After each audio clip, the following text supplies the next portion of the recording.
اعوذ باللہ من الشیطان الرجیم۔ پناہ مانگتا ہوں اللہ کی شیطان مردود سے۔ بسم اللہ الرحمن الرحیم۔ شروع کرتا ہوں اللہ کے پاک نام سے جو بہت بڑا مہربان نہایت رحم والا ہے۔ آتیتم بالمعروف واتقوا اللہ واعلموا ان اللہ بما تعملون بصیر۔ والذین یتوفون منکم ویذرون ازواجا یتربصن بانفسہن اربعۃ اشہر وعشرا فَإِذَا بَلَغْنَ أَجَلَهُنَّ فَلَا جُنَاحَ عَلَيْكُمْ فِي مَا فَعَلْنَ فِي أَنفُسِهِنَّ بِالْمَعْرُوفِ وَاللَّهُ بِمَا تَعْمَلُونَ خَبِيرٌ۔ تم میں سے جو لوگ فوت ہو جائیں اور بیویاں چھوڑ جائیں وہ عورتیں اپنے آپ کو 4 مہینے اور 10 دن عدت میں رکھیں۔ جب مدت ختم کر لیں پھر جو اچھائی اپنے لیے وہ کریں، اس میں تم پر کوئی گناہ نہیں، اللہ تعالیٰ تمہارے ہر عمل سے خبردار ہے۔ خاوند کے انتقال کے بعد آیت نمبر 234 میں اللہ تعالیٰ فرماتا ہے، اور ابن کثیر کی اس تفسیر میں کہ اس آیت میں حکم ہو رہا ہے کہ عورتیں اپنے خاوند کے انتقال کے بعد 4 مہینے 10 دن عدت گزاریں، خواہ اس سے مجامت ہوئی ہو یا نہ ہوئی ہو۔ اس بات پر اجماع ہے۔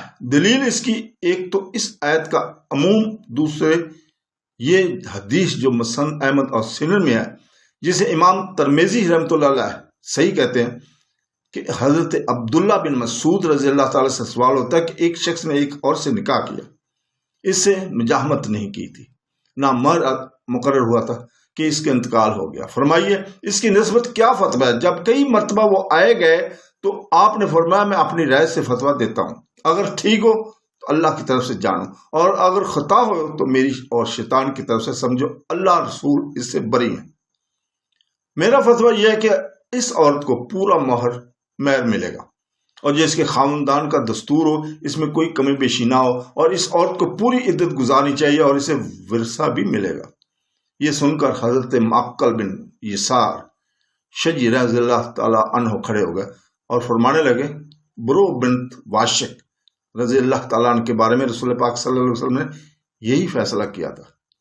حضرت عبداللہ یہ سن کر بہت ہی خوش ہوئے۔ بعض روایت میں ہے کہ اشجع کے بہت سے لوگوں نے یہ روایت بیان کی، ہاں جو عورت اپنے خامد کی وفات کے وقت حمل سے ہو اس کے لیے عدت نہیں، اس کی عدت واضح حمل ہے، گو انتقال کی 1 ساعت کے بعد ہی ہو جائے۔ قرآن پاک میں ہے کہ حمل والیوں کی عدت واضح ہے، ہاں حضرت عبداللہ بن عباس رضی اللہ تعالیٰ عنہ فرماتے ہیں کہ واضح حمل اور 4 مہینے 10 میں جو دیر کی مدت ہو عدت ہو وہ حاملہ کی عدت ہے۔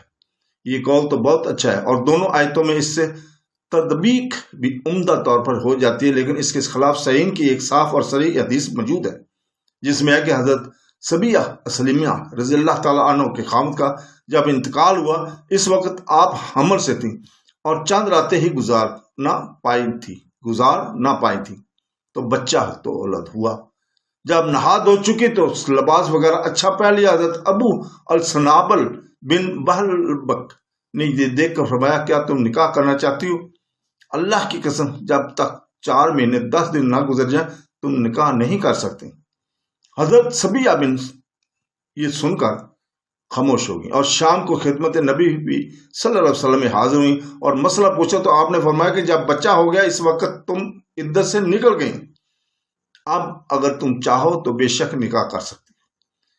یہ بھی مروی ہے کہ جب حضرت عبداللہ کو اس حدیث کا علم ہو تو آپ نے بھی اپنے قول سے رجوع کر لیا۔ اس کی تائید اس سے بھی ہوتی ہے کہ حضرت عبداللہ کے ساتھی اور شاگرد بھی اسی حدیث کے مطابق فتویٰ دیا کرتے تھے۔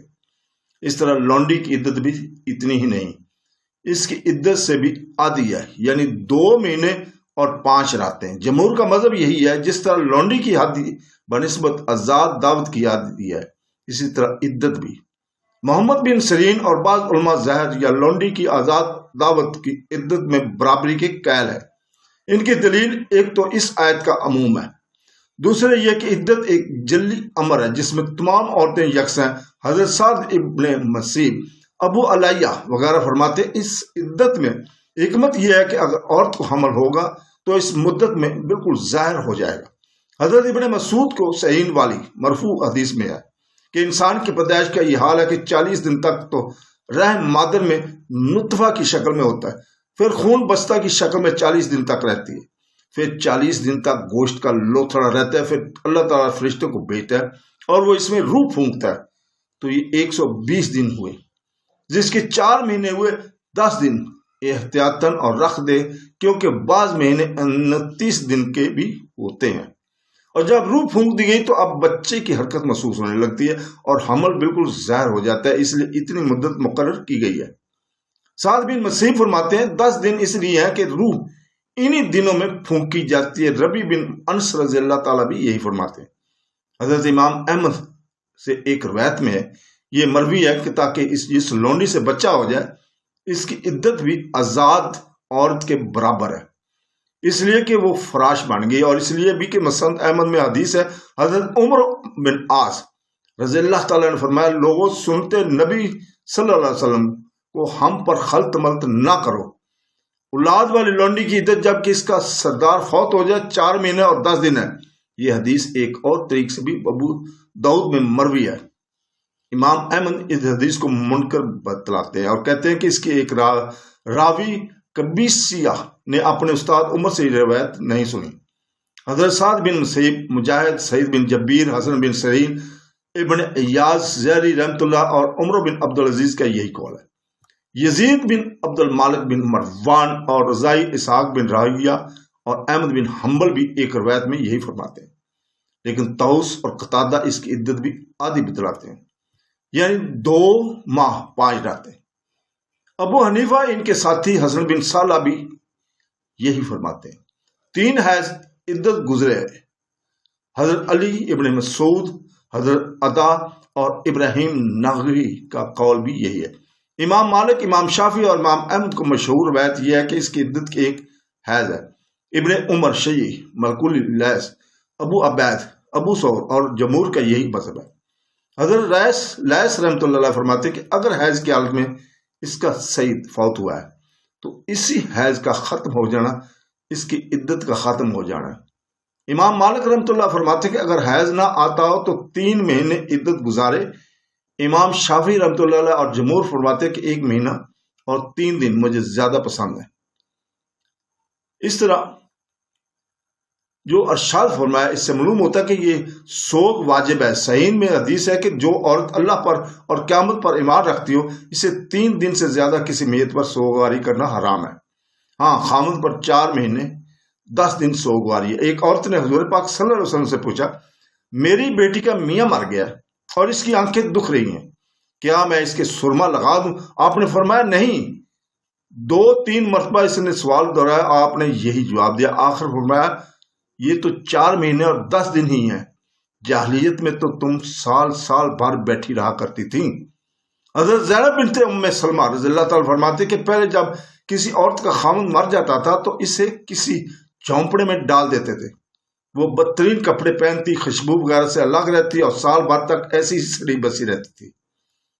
سال بھر کے بعد نکلتی اور اونٹنی کی مینگنی لے کر پھینکتی اور کسی جانور مثلا گدھا یا بکری یا پرندے کے جسم کے ساتھ اپنے جسم کو رگڑتی، بسا اوقات وہ مر ہی جاتا۔ یہ تھی جاہلیت کی رسم۔ بس یہ آیت اس کے بعد کی آیت کی ناسخ ہے جس میں ہے کہ ایسی عورتیں سال بھر تک رکی رہیں۔ حضرت ابن عباس رضی اللہ تعالیٰ فرماتے ہیں، لیکن اس میں اختلاف ہے اور تفصیل اس کی قریب آئے گی انشاءاللہ تعالیٰ۔ مطلب یہ ہے کہ اس زمانے میں بیوہ عورت کو زینت اور خوشبو اور بہت بھڑکیلے کپڑے اور زیور وغیرہ پہننا منع ہے، اور یہ سوگواری واجب ہے۔ ہاں، ایک قول یہ بھی ہے کہ طلاق رجی کی عدت میں یہ واجب نہیں، اور جب طلاق بین ہو تو وجوب اور عدم وجوب کے دونوں قول ہیں۔